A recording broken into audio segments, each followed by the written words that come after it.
Hello friends, welcome है एक बार फिर से आप सभी का मेरे यूट्यूब चैनल पर। दोस्तों, हम पढ़ रहे हैं अप्लाइड केमिस्ट्री फर्स्ट, जो पॉलिटेक्निक फर्स्ट ईयर का सब्जेक्ट है आपका। कॉमन टू ऑल ब्रांचेस होता है, सभी ब्रांचों में पढ़ना अनिवार्य होता है।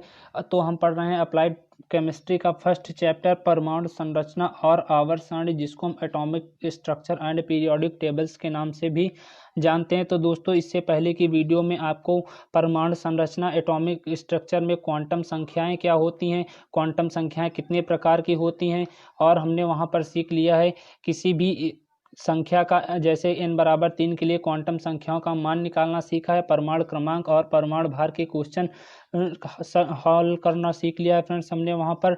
अब देखिए, आपका नेक्स्ट टॉपिक यहाँ पर आया फ्रेंड्स, नील बोहर का परमाणु मॉडल। जी हाँ फ्रेंड्स, काफ़ी इंपॉर्टेंट आपका यहाँ पर ये टॉपिक होने वाला है, क्योंकि आपका जो परमाणु मॉडल है हमेशा आपके एग्जाम में पूछा जाता है। तो आइए फ्रेंड्स, हम यहाँ पढ़ेंगे इस वीडियो में नील बोहर का परमाणु मॉडल और सोमरफील्ड का परमाणु मॉडल। दो टॉपिक्स आपको इस वीडियो में पढ़ने को मिलेंगे फ्रेंड्स। आपको इसकी PDF और नोट चाहिए तो आप मेरे टेलीग्राम चैनल को ज्वाइन कर सकते हैं, जिसकी लिंक मैं आपको नीचे डिस्क्रिप्शन बॉक्स में दे दूंगा।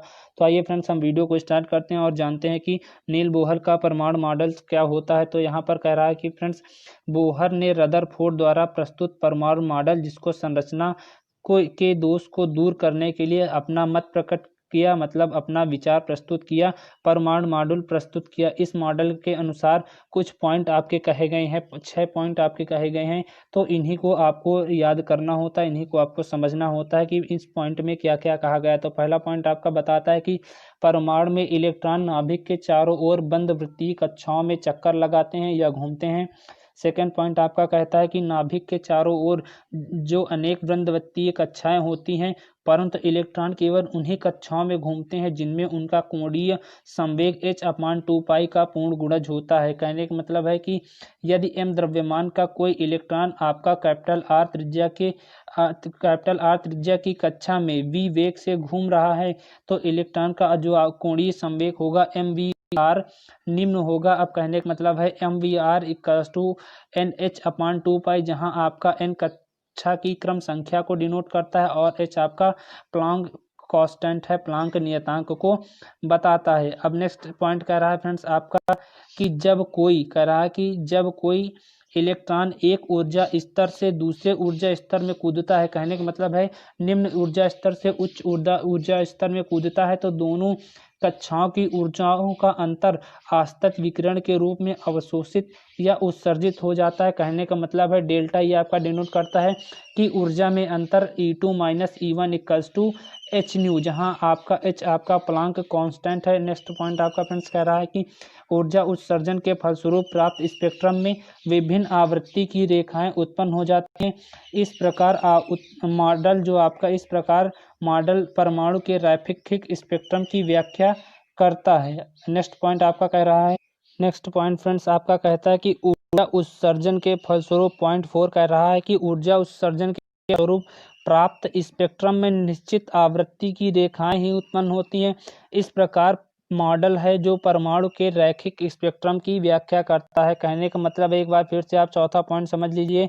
कह रहा है कि ऊर्जा स्तर के फलस्वरूप, मतलब ऊर्जा उत्सर्जन के फलस्वरूप प्राप्त स्पेक्ट्रम में यह निश्चित आवृत्ति की रेखाएं ही उत्पन्न होती हैं। इस प्रकार यह मॉडल परमाणु के रैखिक स्पेक्ट्रम की फ्रेंड्स व्याख्या कर पाता है। पांचवा पॉइंट कह रहा है कि प्रत्येक कक्षा का एक निश्चित ऊर्जा स्तर होता है, इसलिए कक्षाओं को ऊर्जा स्तर भी कहते हैं।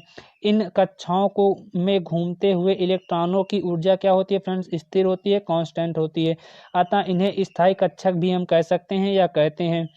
तो नाभिक से दूर जाने पर ऊर्जा उत्सर्जन क्या होता है फ्रेंड्स, आपका बढ़ता है। इन्हें अक्षरों से, जैसे KLMN या संख्या रेखाओं से, आपके 1 2 3 4 आदि संख्याओं से इसको हम प्रदर्शित करते हैं, डिनोट करते हैं। नेक्स्ट और लास्ट पॉइंट आपका कह रहा है कि परमाणु में इलेक्ट्रॉन हमेशा निम्न ऊर्जा वाली कक्षाओं में रहते हैं। जी हाँ फ्रेंड्स, आपका जो परमाणु होता है वो सबसे पहले आपकी निम्न ऊर्जा वाली कक्षाओं में ही मिलता है।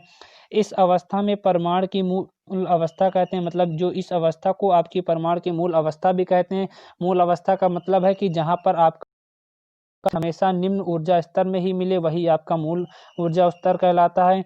आपका कह रहा है कि बाहर से ऊर्जा देने पर इलेक्ट्रॉन उत्तेजित होकर अधिक ऊर्जा वाली कक्षाओं में कूद जाते हैं। जैसे परमाणु की इस अवस्था को उत्सर्जित या उत्तेजित अवस्था कहते हैं। जैसे कि हमने यहाँ पर समझ लीजिए, जैसे कि हमने इलेक्ट्रॉन को एनर्जी ड्रिंक पिला दिया तो वो आपका उच्च ऊर्जा स्तर में कूद जाता है। तो यही आपका परमाणु की इस अवस्था को ही हम उत्तेजित अवस्था कहते हैं। यहाँ पर आपका एनर्जी ड्रिंक पिलाने का मतलब था कि आपको उस जो इलेक्ट्रॉन है उसको और अधिक ऊर्जा दे दी गई। अब फ्रेंड्स हम नेक्स्ट पॉइंट देखते हैं, बोहर के मॉडल की कमियां। जी हाँ फ्रेंड्स, आपके जो कमियां और आपके जो लाभ हैं ये भी बहुत पूछे जाते हैं 5 नंबर में। तो आइए देखते हैं इसकी कमियां क्या क्या रह गई इस परमाणु मॉडल में।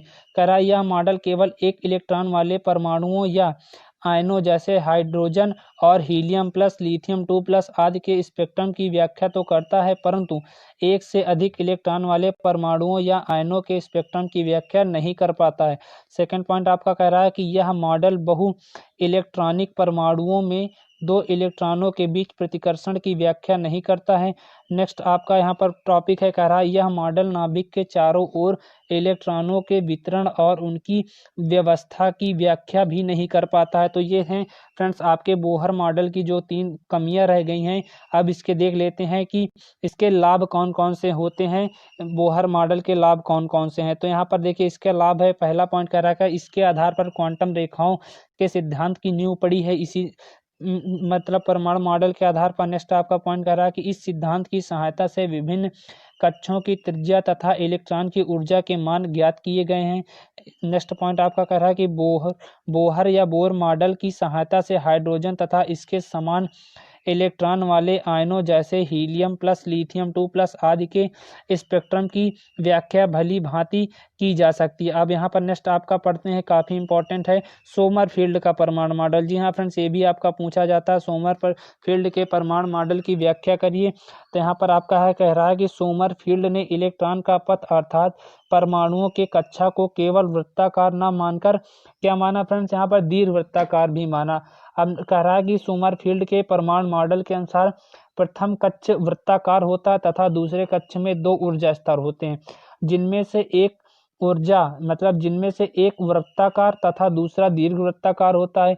इसी प्रकार तीसरे कक्ष में कक्ष होते हैं जिनमें पहला वृत्ताकार, दूसरा तथा तीसरा आपका दीर्घवृत्ताकार होता है। इसी प्रकार आपका चौथा क्रम भी इसी तरह चलता है। चौथे कक्ष में 4 उपकक्ष होते हैं जिनमें से एक वृत्ताकार होता है और दूसरा, तीसरा तथा चौथा दीर्घवृत्ताकार होता है। कहने का मतलब है आपका पहला जो कक्ष होगा वो वृत्ताकार होगा, उसके बाद जितने भी कक्ष होंगे आपके फ्रेंड्स दीर्घवृत्ताकार होंगे। तो इससे स्पष्ट हो जाता है कि किसी कक्ष में उपकक्ष की संख्या के समान होती। कहने का मतलब है किसी कक्ष की उपकक्ष की संख्या भी आपकी समान होती। कहने का मतलब आपका यहाँ पर n बराबर 1 में, समझिए n बराबर 1 में एक उपकक्ष होता है और n बराबर 2 में 2 उपकक्ष होते हैं। इसी तरह n बराबर 3 में 3 उपकक्ष होते हैं और n बराबर 4 में आपके 4 उपकक्ष होते हैं। अब कह रहा है कि सोमरफील्ड के परमाणु मॉडल के आधार पर जीमेन प्रभाव की व्याख्या तो की जा सकती है, परंतु एक से अधिक इलेक्ट्रॉन वाले परमाणु के स्पेक्ट्रम की व्याख्या नहीं हो सकी है। अतः सोमरफील्ड के परमाणु मॉडल को पूर्ण रूप से सफलता प्राप्त नहीं है। तो फ्रेंड्स ये था आपका बोहर का परमाणु मॉडल और सोमरफील्ड का परमाणु मॉडल, जिसका यहाँ पर टॉपिक हम कंप्लीट कर चुके हैं। फ्रेंड्स नेक्स्ट वीडियो में हम और अच्छा से टॉपिक आपका पाउली का अपवर्जन नियम और आपका जो नेक्स्ट टॉपिक उसके बाद हुंड का नियम भी आएगा। पाउली के नियम के बाद फ्रेंड्स आपका पाउली का नियम काफ़ी इंपॉर्टेंट है और ये भी पूछा जाता है, और हुंड का नियम इसके बाद पढ़ेंगे। और इसके बाद फ्रेंड्स पढ़ेंगे हाइजेनबर्ग का अनिश्चितता का सिद्धांत नेक्स्ट वीडियो में। तो ये फ्रेंड्स थे आपके टॉपिक जो आपके नेक्स्ट वीडियो में पढ़ाए जाएंगे और आपका अबाउ नियम भी वहाँ पर पढ़ाया जाएगा। तो फ्रेंड्स काफ़ी इंपॉर्टेंट टॉपिक आपके नेक्स्ट वीडियो में कवर होने वाले हैं। फ्रेंड्स उम्मीद करता हूँ वीडियो पसंद आया हो तो वीडियो को जरूर लाइक करें, दोस्तों को भी शेयर करें ताकि वे भी अपने एग्जाम की तैयारी अच्छे प्रकार से कर सकें। फ्रेंड्स आप चैनल पर नए हैं तो चैनल को फटाफट सब्सक्राइब कर लीजिए और बेल आइकन को जरूर प्रेस करिए ताकि मैं कोई भी वीडियो अपलोड करूं तो इसकी नोटिफिकेशन सबसे पहले आपके पास पहुंचे। फ्रेंड्स आपको इसकी PDF और नोट्स चाहिए तो आप मेरे टेलीग्राम चैनल को ज्वाइन कर सकते हैं, जिसकी लिंक मैं आपको डिस्क्रिप्शन बॉक्स में दे दूंगा। तो फ्रेंड्स मिलते हैं आपसे नेक्स्ट वीडियो में।